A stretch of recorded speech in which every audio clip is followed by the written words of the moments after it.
사람이 감사해야지 그것이 소중한 거예요.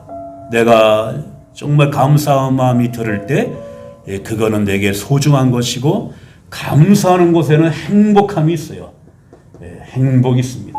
감사하지 못하면 행복하지가 못해요. 그래서 모든 것에 감사하며, 근데 이것이 내 마음대로 또 되지가 않는 것이 감사예요. 내가 알면서도 내가 이제 감사해야지 하면서도 우리는 원망할 수가 있고 불평할 수가 있고, 그래서 우리가 평생에 감사하며 살자 이런 마음은 갖는데 이것이 잘 안 돼요. 그런데 정말 우리 앞에 가로막고 있는 우리를 힘들게 하는 사탄 마귀가 제일 무서워하는 것이 내 입술에서 나가는 감사입니다. 내 입술에 나가는 이 감사가 사탄이 힘을 쓰지 못하게 하는 것이 내 안에서 나가는 이 감사예요. 그래서 최고의 해독제, 최고의 방부제는 감사입니다. 그래서 여러분들이 감사하기 어려워도 하나님 감사합니다, 그렇게 늘 고백하며 살아가야 됩니다. 한번 따라서 할까요? 하나님 감사합니다. 우리가 정말 꼭 감사하고 싶은 어떤 일이 생겨서 감사하는 것이 아니라 그럼에도 불구하고 하나님 감사합니다, 이렇게 입에 감사를 평생에 달고 사시면서 감사가 어떤 놀라운 일을 행하시는지를 우리에게 보여주신 분이 바로 예수님이에요. 예수님은 평생에 감사함으로 사셨어요. 예수님이 고난받으셔서 감사, 또 예수님이 행하신 기적을 보게 되면 예수님이 놀라운 기적을 행하시는 것도 다 감사함으로 기적을 행하셨어요. 예수님이 행하신 기적을 보면 우리가 인간이 할 수 없는 자연의 법칙을 초월하여서, 우리가 이제 가나의 혼인잔치에 이제 포도주가 떨어질 때 물로 포도주를 바꾸시는 모든 것들을 행하시고, 그리고 제 아들이 풍랑 가운데 두려워하고 있을 때 예수님은 그 바다 한복판으로 걸어오셔서 풍랑을 잠잠케 하시고, 그리고 귀신 들려 있는 자의 귀신을 내쫓으시고, 또 육신의 병 온갖 질병을 다 고치시고, 그리고 죽은 자를 살리는 기적을 행하셨는데, 이 모든 기적의 공통점은 뭐냐 하면 항상 예수님은 감사함으로 모든 것을 시작하고 끝을 맺었다는 거예요. 어느 날 예수님이 정말 동생처럼 여긴 이 나사로가 죽었어요. 예수님이 이제 죽은 나사로 앞에 왔을 때는 이미 3일이 지났어요. 와서 보니 이미 그는 이제 안치되어 있고 이제 냄새도 나고, 그럴 때 예수님께서 그 무덤의 돌문을 열게 하시고 하나님 앞에 감사를 먼저 드렸어요. 우리가 주에 오시면 위에서 두 번째 요한복음 11장 41절 시작.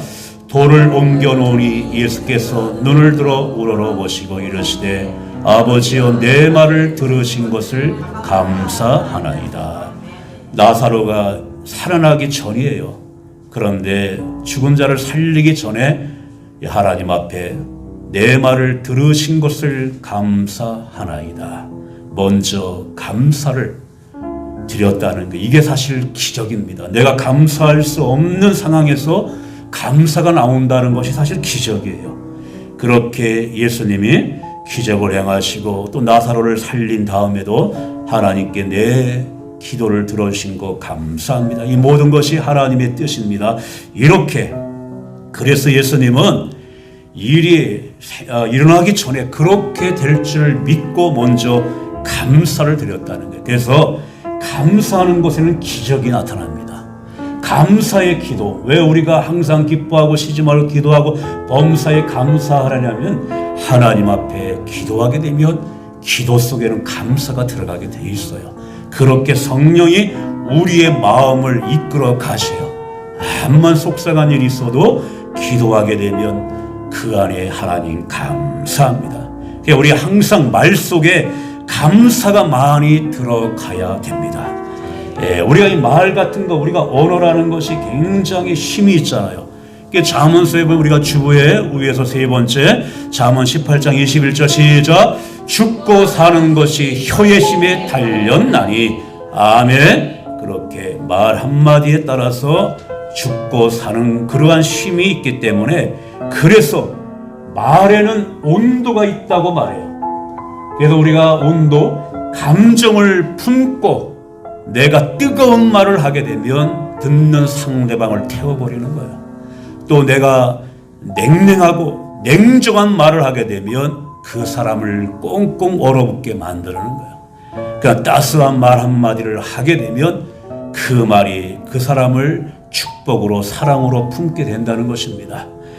우리가 말 한마디가 칭찬과 격려의 말이 고래도 춤을 추게 하고 돼지도 나무 위에 올라가게 하고 둔재도 천자로 바꾼다는 그런 말이 있듯이 말 한마디가 그렇게 위력이 있고 사람을 정말 일으켜 세우기도 하고 그 자리에 주저앉게도 만들기 때문에 우리의 이 말, 그거에 항상 성령이 내 입술을 주장하게 해야 됩니다. 내 입술이 늘마다 성령의 충만함을 가지고. 그래서 이제 예수님께서 낮에 하늘로 승천하시면서 제 아들에게 내가 약속한 성령을 너에게 보내주지마, 그렇게 약속해서 제 아들이 마가의 다락방에 오순절에 모여서 일심으로 합심해 기도할 적에 성령이 임할 때 그 임하는 것을 어떻게 표현했냐 하면 주에 보시면 위에 네 번째 사도행전 2장 3절 시작. 마치 불의 혀처럼 갈라지는 것들이 그들에게 보여 각 사람에게 하나씩 임하여 있다니. 아멘. 성령이 강하게 각 사람에게 임할 때 마치 불의 혀처럼, 혀의 모양으로 해서 각 사람에게 임할 때 성령의 말하게 하심을 따라 말하는 역사가 일어난 겁니다. 그러니까 성령이 내 안에 충만해서 나가는 것은 늘 하나님 믿습니다. 하나님을 경배합니다. 하나님 감사합니다. 아멘. 그것이 최고의 말입니다. 그러니까 항상 우리가 늘 예수님이 보여준 것처럼 이 감사를 품고 살아가는 우리 모두가 되기를 원합니다.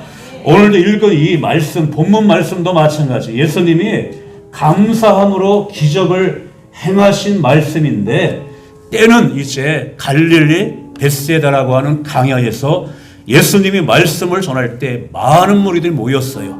근데 저녁이 되어서 이제 누군가 그 사람에게 먹을 거를 줘야 되는데 이제 강야고 또 저녁이고, 그래서 예수님께서 빌립에게 이제 말씀해 주는 것이 오늘 본문 5절 말씀 한번 읽을까요? 5절 시작.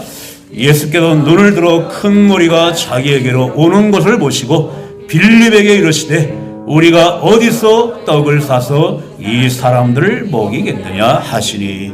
예수님이 빌립에게 말했어요. 우리가 떡을 사서 이 사람에게 어떻게 우리가 먹이겠느냐, 이 사람들을 어디서 떡을 사서 먹이겠느냐, 이렇게 빌립에게 말하는 것은 예수님이 능력이 없어서 그런 말을 하는 것이 아니라 빌립의 믿음을 보시기 위해서. 그런데 빌립이 예수님의 그 질문을 받자 빌립이 한 말이 어떤 말을 했냐 하면 우리가 이제 7절 말씀을 우리가 6절 7절 한번 읽겠습니다. 시작. 이렇게 말씀하시면 친히 어떻게 하실지를 아시고 빌립을 시험하고자 하심이라. 빌립이 대답하되 각 사람으로 조금씩 받게 할지라도 200데나리온이 떡이 부족하나이다. 아멘. 그렇게 빌립이 예수님의 그 질문을 받자 시험에 드는 거죠. 이 많은 사람을 먹이려면은 200데나리온. 이게 오늘날 이제 이게 한 데나리온이 한 사람이 하루 노동해서 버는 그 돈이 한 데나리온. 그러니까 200데나리온은 이제 뭐 요즘에 그 한 뭐 하루 일당이 뭐 여러 가지 다르지만 만약에 10만 원을 치면은 한 2천만 원이 든다고. 그러니까 빌립이 얼마나 이게 계산이 빠른지, 사실 사람이 뭐 돈에 대한 얘기를 하면 시험에 드는 것처럼 빌립이 얼마나 계산이 빠른지 한번 훑어보더니 이 사람 먹이려면은 200데나리온의 돈이 든다는 것. 그런데 우리가 알아야 할 것은 뭐냐 하면 항상 우리는 사실 하나님보다도 우리의 계산이 너무나 밝게 지면은 계산이 너무나 밝은 곳에는 사실 믿음이 안 생겨요. 개선이 너무나 밝으면 하나님의 기적도 일어나기가 힘이 듭니다.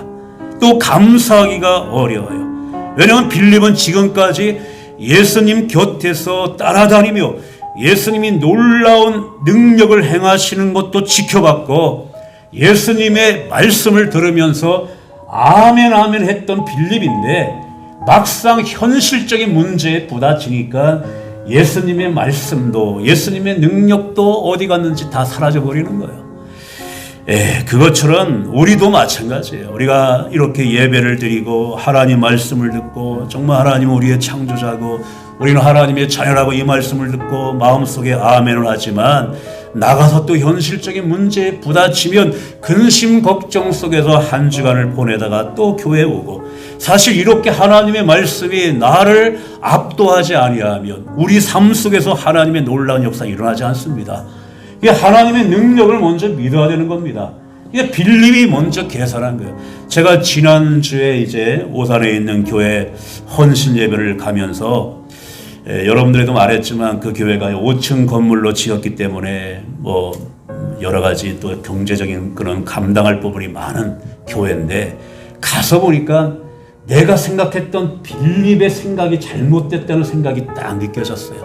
가다 보니까 교인들이 얼마나 생기가 돌고 얼굴이 기쁘고 그렇게 밝을 수가 없어요. 왜냐하면 곰곰이 생각하니까 그 교회가 지하에서 한 15년 동안에 그 지하에서 어렵게 신앙생활을 하다가 이제 그 땅을 장만해서 거기에 교회를 세워 나갈 때 여러분들이 뭐 새방에 살다가 자기 아파트 분양받아가지고 그 건물이 올라갈 때 매일같이 와서 지켜보는 것처럼 그 성도들이 매일같이 그 건축하는 현장에 땅을 밟으며 기도하며 그렇게 해서 5층 건물로 들였으니까 그들이 이제는 자기들의 어떤 해야 할 바를 알고 그러니까 얼굴에 느껴지더라고요. 그래서 야 내가 생각했던 빌립의 계산적인 생각은 믿음 없는 생각이었구나. 그거를 이제 제가 가서 느끼면서 또 5층 건물이기 때문에 1층을 카페로 이제 그날 또 오픈까지 해서 제가 또 그 축사까지 이제 하면서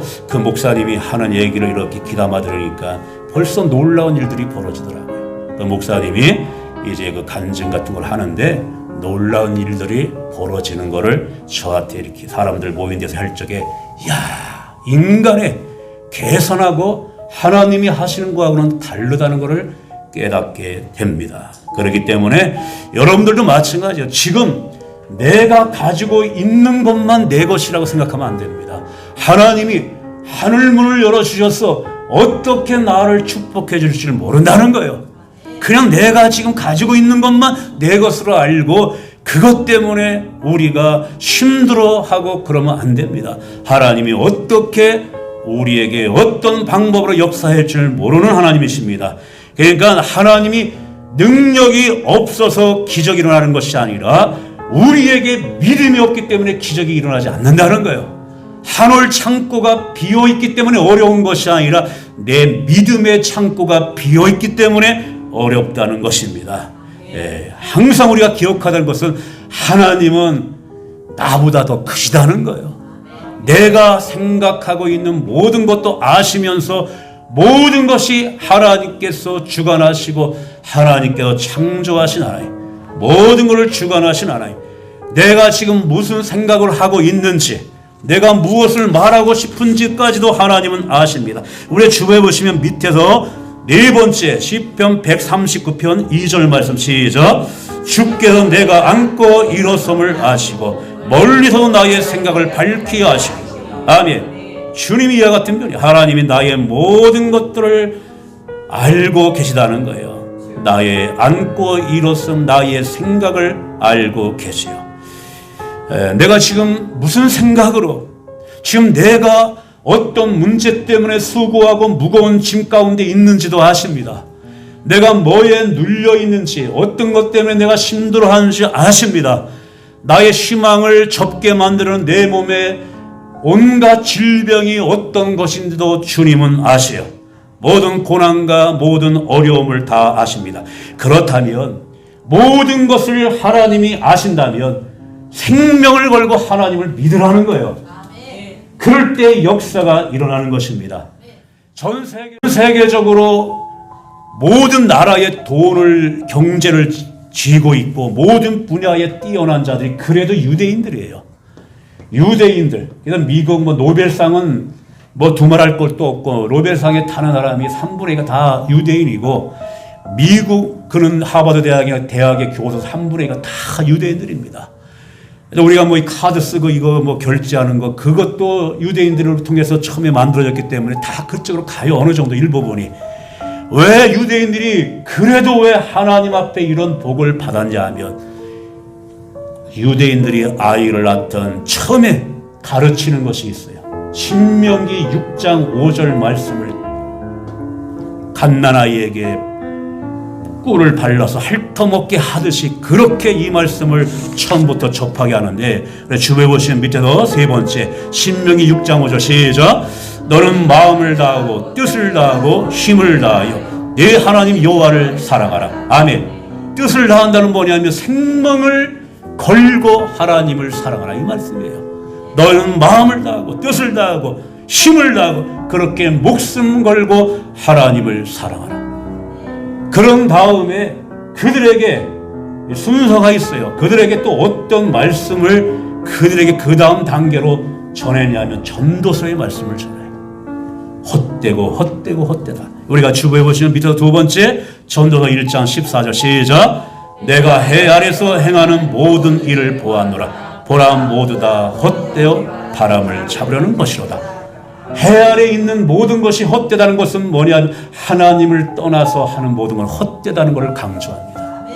하나님을 떠나서는 네가 세상의 쾌락도 세상의 재물도 모든 것도 헛되니 하나님 말씀 순종하고 하나님을 경외하라. 그런 다음에 전도서를 읽은 다음에 또 어떤 쪽으로 가냐 하면 그 유대인들에 대한 얘기를 하는 거예요. 레위기서를 읽게 합니다. 레위기는 뭐냐 하면 구약에 우리가 예배드리는 것처럼 제사에 대한 이야기가 나와요. 너희들이 하나님을 어떻게 예배하는지 우리가 선풍기를 사든 TV를 사든 사용 설명서가 따라오는 것처럼 우리가 하나님 앞에 어떻게 살아가야 되는 사용 설명서가 레위기서입니다. 그렇기 때문에 그들은 철저하게 하나님을 경외하며 예배하는 그런 삶을 살아가기 때문에 그래도 하나님이 그렇게 살아가는 그들에게 복을 주셨어요. 나중에 이제 그들이 감당할 일은 따로 남아있지만 아무튼 철저하게 하나님을 경외하는 그런 삶을 살았어요. 그렇다면 하나님이 이렇게 모든 것을 아시고 그렇다면 하나님이 우리를 포기하지 않기 때문에 하나님은 내 생각과 방법과 그 모든 것을 뛰어넘어서 일하시는 하나님이시라면 그 하나님을 경외하는 우리가 정말 이 세상에 해 아래 있는 것 때문에 우리가 그렇게 좌절과 염려 속에 살아갈 필요는 없기 때문에 생각과 내 계산을 다 하나님 앞에 내려놓고 하나님을 바라보고 감사하며 그렇게 살아가야 된다는 것입니다. 그래서 감사는 따라서 할까요? 감사는 믿음에서 나온다. 믿음이 있어야 감사가 나오는 겁니다. 하나님을 믿어야 감사가 나오는 거예요. 하나님을 믿기 때문에 그럼에도 불구하고 그러나 하나님 앞에 감사하는 겁니다. 그렇게 계산이 빠른 빌립과 이야기를 나누고 있는데 다른 제자 안드레가 예수님 앞에 왔어요. 그러면서 안드레가 하는 말이 내가 이 모여있는 이 군중들 사이로 내가 한번 다녀봤더니 한 아이가 보리떡 5개와 물고기 2마리를 가지고 있나이다. 예수님 앞에 그거를 말하는 겁니다. 우리가 9절 한번 읽을까요? 시작. 여기 한 아이가 있어 보리떡 5개와 물고기 2마리를 가지고 있나이다. 그러나 그것이 이 많은 사람에게 얼마나 되겠사옵나이까. 그러니까 안드레도 보면은 물고기 5개와 보리떡 5개와 물고기 2마리가 있다고 이 도시락 싸운 거를 가지고 예수님 앞에 와서 보고는 하는데 또 그러나가 들어가 버려요. 그러나 이것이 이 많은 사람에게 얼마나 되겠습니까? 이것이 이 많은 사람에게 무슨 도움이 되겠습니까? 그러나 예수님은 달랐어요. 우리 10절 한번 읽을까? 10절 시작. 예수께서 이르시되 이 사람들로 앉게 하라 하시니 그것의 잔디가 많은지라 사람들이 완전히 수가 5,000명쯤 되더라. 아멘. 이 5,000명이 된다고 하는 거는 이게 더 되는 거예요. 남자만 숫자로 헤아리는 시대이기 때문에 아이와 이제 여자들까지 합치면 한 2만 명쯤 되는 거예요. 그런데 예수님께서 정말 이것이 얼마나 도움이 되겠냐고 안드레가 얘기할 때 예수님은 그 말을 듣고 모든 사람을 잔디밭에 다 앉게 하라. 이거를 보면서 예수님도 굉장히 질서의 예수님이라는 걸 깨닫게 됩니다. 사람들이 우왕좌왕하면 안 되는 거죠. 이렇게 딱 앉게 하는 겁니다. 줄 맞춰서 다 앉게 하라. 오늘날 문제는 이 질서가 다 깨져버렸어요. 모든 것의 질서가, 의사와 환자와의 질서가 깨져버리고, 학교 선생님과 학생과의 질서가 깨져버리고, 부모와 자녀가의 질서가 다 깨져버리고, 온 세상이 다 질서가 다 깨져버려요.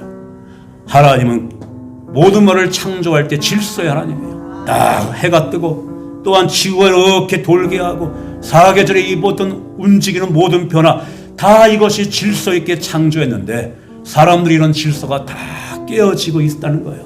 예수님도 이제 다 앉게 하라. 이 사우디에서 얼마 전에 그 이슬람이 성지 이 순례 그 모임을 가질 때 질서 없게 그들이 모여가지고 하다 보니까 해마다 몇 천만 명이 깔려 죽는 그런 비극이 일어나잖아요. 우리의 이제 하나님을 섬기는 우리는 항상 질서가 있는 겁니다. 질서가. 예수님도 모든 사람을 다 앉게 하라. 그러시면서 예수님이 11절에 어떻게 하셨냐면 11절 한번 읽겠습니다. 시작. 예수께서 떡을 가져 축사하신 후에 앉아있는 자들에게 나눠주시되 물고기도 그렇게 그들의 언대로 주시니라. 아멘. 한번 따라서 할까요? 축사하시고.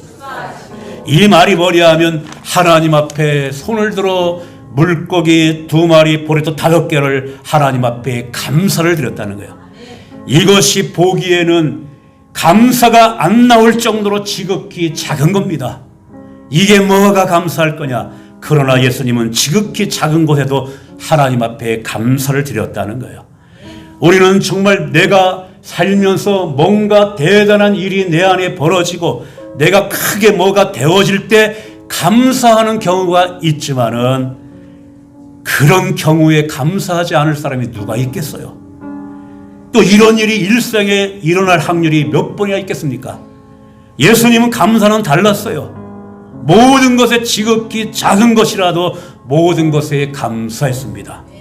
정말 우리가 이제 평생의 성공의 조건이 누가 더 큰 누가 더 큰 빵을 먹느냐, 이것이 성공의 조건으로 여겨지기 때문에 하찮은 것을 가졌음에도 불구하고 우리는 이런 것에는 감사를 잃어버리게 됩니다. 이것이 무슨 감사냐? 웬만한 일에는 양에 차지 않기 때문에 감사하지 않는다는 거예요. 그럼 우리가 누가 이것을 주었는지, 누가 이 빵을 먹게 했는지, 그 빵을 주신 그 분을 우리는 잊고 산다는 것입니다. 감사해야 돼요. 하나님 앞에. 작은 것에 감사하는 자에게는 하나님이 더 큰 복을 내려주십니다. 그렇게 예수님이 음식을 딱 드신 다음에 제 아들에게 이제 나눠줘라. 이제 5천, 남자만 5천, 2만 명이 되어지는 모든 자들에게 나눠주니 배불리 먹었어요. 작은 것에 감사할 때, 나눠줄 때 이와 같은 예수님께서 말씀하십니다. 우리가 12절 말씀 한번 읽겠습니다. 12절 시작. 그들이 배부른 후에 예수께서 제자들에게 이르시되 남은 조각을 거두고 버리는 것이 없게 하라 하심으로, 예수님께서 이제 배불르게 다 먹은 다음에 남은 조각을 거두어 버리는 것이 없게 하라. 절대로 예수님이 음식을 버리는 것을 허락하지 않아요. 우리나라가 정말 이렇게 살기 좋은 나라가 되었는 건 감사한데 음식을 낭비하고 버리는 것이 세계의 1위가 되어지는 그런 나라가 되었습니다. 여러분은 절대로 먹는 음식을 정말 버리는 일이 없어야 돼요. 제가 우리 사모님 앞에 내가 듣기 싫은 이 잔소리를 내가 자주 하는 것이 뭐냐 하면, 제발 음식 버리지 말라고. 음식을 정말 안 먹어서 이렇게 시간 지나게 만들지 말라고. 그런 데가, 왜냐하면 제가 어릴 적에 이제 자란 교회가 목사님들이 또 새로 부임했다가 또 가시고 그런 교회에서 자랐기 때문에 그 사택 앞에 이 덤자리가 있어요. 그 사택에서 버리는 제 음식을 지나가는 성도들이 다 볼 수밖에 없어요. 그러다 보니까 성도님들이 이제 목사님 드시라고 갖다 준 거, 어떨 때는 그것이 막 버려지고 하면 성도님들 시험이 되는 거예요. 내가 드시라고 줬는데 저거 안 먹고 저걸 버릴 수가 있냐. 그런 걸 많이 겪었어요. 저는 그래서 여러분들이 그거를 볼까봐 저는 땅 깊은 곳에 삽으로 파곤 깊게 묻긴 하지만 또 버리는 것들이 이렇게 없어요. 우리 아이들도 제가 개척교회에서 해서 그런지 정말 어릴 때 힘들게 자랐잖아요. 그래서 그 전에 주일학교 아이들 많을 적에 뭐 피자를 시켜놓고 음식을 먹을 때 보면 피자를 요 끄트머리 이 정도는 남기더라고요. 집에 오면 우리 애들이 그런 얘기해요. 이해가 안 간다고 어떻게 저렇게 피자를 남길 수가 있느냐고. 우리는 뭐 닭 한 마리를 시켜놔도 그냥 이게 뼈를 그냥 뼈 골수까지 다 파먹고 해가지고 그렇게 우리는 맛있게 먹어요. 그건 감사해요. 저도 뭐 어릴 때 자랄 때는 뭐 도령님으로 자랐기 때문에 넉넉하게 제가 이제 자랐지만 이렇게 정말 자라면서 음식 하나 함부로 하는 거 그거는 제가 철저합니다. 그러니까 예수님도 이제 남은 조각을 버리지 말고 다 모아둬라. 여러분들도 이 말씀을 잘 기억해서 음식을 절대로 버리지 않도록 정말 필요한 음식 해가지고 이렇게 먹어야 됩니다. 버리면 안 됩니다. 낭비하면 안 됩니다. 그거 정말 우리가 그 먹을 것이 없는 나라들 보십시오. 그냥 그 구정물통 주셔가지고 가라앉은 거 꺼내서 먹고 그렇게 살아가는 나라가 많이 있는데, 그리고 예수님은 모든 이제 감사 기도를 가지고 제 아들에게 나눠줘라. 나눠줄 때 이 기쁨이 배가 되어지는 겁니다. 음식을 서로 나눠주는 거. 교회도 마찬가지예요. 하나님의 말씀을 서로 나눠 먹고 축복을 나눠 먹고 나누는 이 은혜의 공동체입니다. 오늘도 여러분들이 이제 준비한 음식을 함께 나눠 먹는 귀한 날인데 얼마나 이 나눠 먹는 것이 얼마나 이게 기쁩니까? 나눠 먹을 때 이 기쁨이 오는 거예요. 배가 되어지는 것입니다. 그래서 우리는 항상 예수님을 믿는 사람들은 줄 것이 많다는 걸 기억해야 돼요. 내가 뭐 있는 것이 없는데 뭐가 내가 줄 것이 많냐? 우리는 예수님 믿음으로 인해서 내가 영생의 구원을 받았습니다. 그리고 내가 예수님의 이름으로 기도할 수 있는 은혜를 받았어요. 내가 기도로 다른 사람의 축복을 줄 수 있고 기도로 사랑을 줄 수 있고 우리는 줄 것이 많습니다. 주면 더 넘치게 하시는 것이 하나님의 방법이에요. 우리가 주에 오시면 맨 밑에 누가복음 6장 38절 시작. 주라 그리하면 너희에게 줄 것이니 호후히 데워 누르고 흔들어 넘치도록 하여 너희에게 안겨주리라. 아멘. 끊임없이 예수님의 이름으로 주십시오. 기도로 주고 축복을 주고 무엇보다도 내가 받은 이 복음의 은혜를 주는 것이 가장 큰 것입니다. 우리가 곰곰이 생각하면 감사할 것이 얼마나 많아요. 호흡에 이제 그 병이 있는 사람들은 내가 정말 숨 한번 들여 마시고 자연스럽게 했으면 좋겠다. 우리는 정말 우리가 얼마나 호흡을 잘합니까? 후두암에 걸린 사람들은 내가 물 한 모금 정말 내 목근육으로 시원하게 한번 넘기는 것이 소원이다. 그런데 우리는 얼마든지 자연스럽게 물을 넘길 수 있다는 것 얼마나 감사합니까? 더 나아가 우리는 주님의 보혈, 주님의 생명수를 우리가 이렇게 마시고 있고 우리가 영생을 받았다는 것 얼마나 감사합니까? 오늘 이제 맥추절이기 때문에 제가 맥추절의 의미를 알았죠. 여름 한복판에 이제 보리 수확을 해서 하나님 앞에 드려진 것처럼 우리는 이런 절기를 드리면서 나 같은 자가 주님의 은혜를 받고 내가 하늘나라 창고에 나의 영혼이 구원받아서 하늘나라 창고에 내가 들어가게 되었다는 것, 이게 감사합니다. 이게 우리가 내가 추수의 열매가 되어서 하나님의 나라의 하늘 곳간에 내가 참여할 수 있다는 것, 이게 감사합니다. 아까 전도서에 있는 말씀처럼 하늘에 있는 것, 해 아래 있는 것이 헛되다고 말하는데 우리는 해 아래 있는 것을 바라보지 마시고 해 위에 있는 하나님을 바라보시면서 하나님의 은혜에, 하나님의 축복에 예수님이 보여준 것처럼 우리가 매사에 감사하며 하나님, 정말 하나님을 높입니다. 하나님을 찬양합니다. 하나님의 은혜입니다. 모든 것이 그렇게 될 것으로 나는 아멘하며 믿습니다.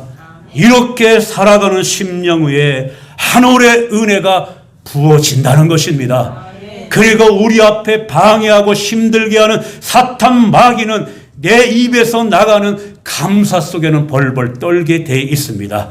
이러한 은혜가 여러분들이 임하여 주셔서 우리가 남겨진 이제 이 올 한 해도 그렇게 그럼에도 불구하고 그러나 모든 것에 하나님의 감사의 이제 고백이 우리의 입술에 가득 차기를 주님의 이름으로 축원을 드립니다. 310장